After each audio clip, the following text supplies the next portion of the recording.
IELTS reading true false not given, এটা একটা মাথা ব্যথার নাম।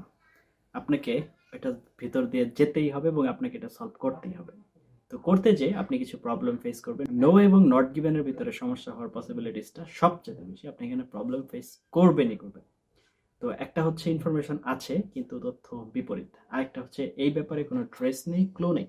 তো এখানে একটা সমস্যা হওয়ার পসিবিলিটিস চিরন্তন ইউনিভার্সাল। আমরা যারা প্রিপারেশন নিচ্ছি, আমরা যারা প্রিপারেশন নেওয়াই কাজ করছি, আমাদের যারা সম্মানিত ক্যান্ডিডেট আছে তাদের ক্ষেত্রে সবসময় দেখি ট্রু ফলস নট গিভেন একটা ঝামেলা থাকে। কিন্তু আপনার আইএলটিএস রিডিং এর ক্ষেত্রে এটা একটা most frequent question type.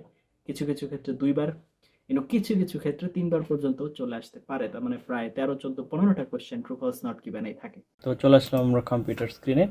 IELTS reading পরীক্ষায় ট্রু ফলস নট গিভেন অংশটি অনেক পরীক্ষার্থীর জন্য চ্যালেঞ্জিং হয়। এই অংশে আপনাকে একটি প্যাসেজ পড়ে কিছু স্টেটমেন্ট বিশ্লেষণ করতে হয় এবং সিদ্ধান্ত নিতে হয় সেগুলো ট্রু কিনা, ফলস কিনা অথবা নট গিভেন কিনা।